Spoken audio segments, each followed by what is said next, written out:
He was small and baggy-trousered, he was nondescript and shy, but in his breast there burned a sacred flame. For women melted and surrendered when they looked into his eyes.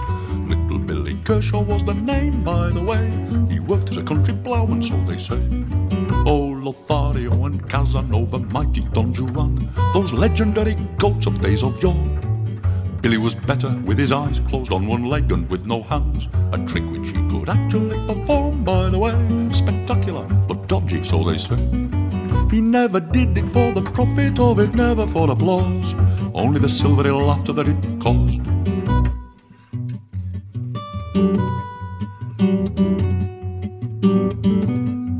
There was a difference in that Billy Kershaw never picked the best, the beautiful, the golden ones that most men would, but just the ugly ones, the poorest, the despised, the dispossessed.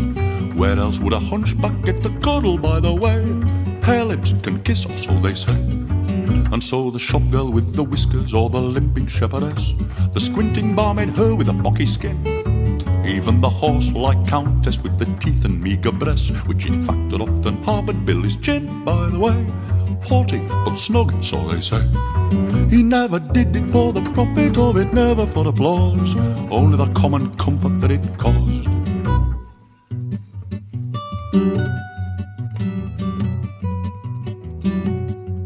Many a poor distracted Catholic, rating Billy overlured, came smiling down his staircase, all her frenzy gone, and the husband, far from angry, would be chuffed that she was cured, and buy him a pint in the local later on, by the way.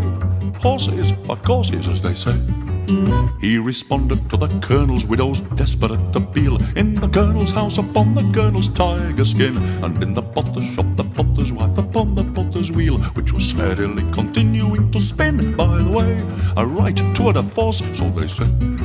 But never ever for the profit of it, never the applause, only the passing happiness it caused.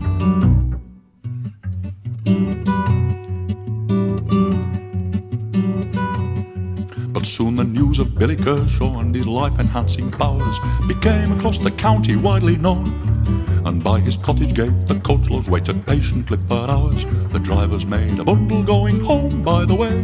Their caps were full of silver, so they said, and the village did a roaring, trading teas and souvenirs in ashtrays and the local watercress, until Billy, disillusioned, simply ups and disappears, leaving no forwarding address, by the way. Could be anywhere at all, or so they say. But it was not for the profit of it, not for the applause, only the consolation that it caused.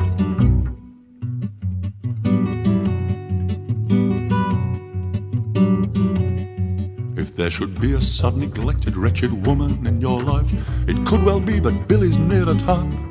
Perhaps your auntie, or your daughter, or your mother, or your wife. And when did you last see your grandma, by the way? No genuine cases ever turned away. He's no rascal, he's no charlatan, no mountebank, no snob. Whoever you are, he'll treat you just the same. He is small and baggy-trousered, and he does a tidy job.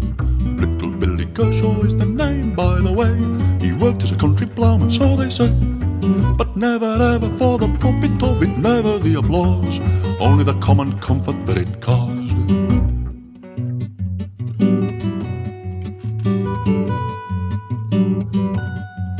If you find that Billy's ballad is extravagant or trite, offensive, irrelevant or untrue, that may well be, but here's a moral which will make us feel alright, a moral which may well apply to you, by the way. Takes one to know one, as they say.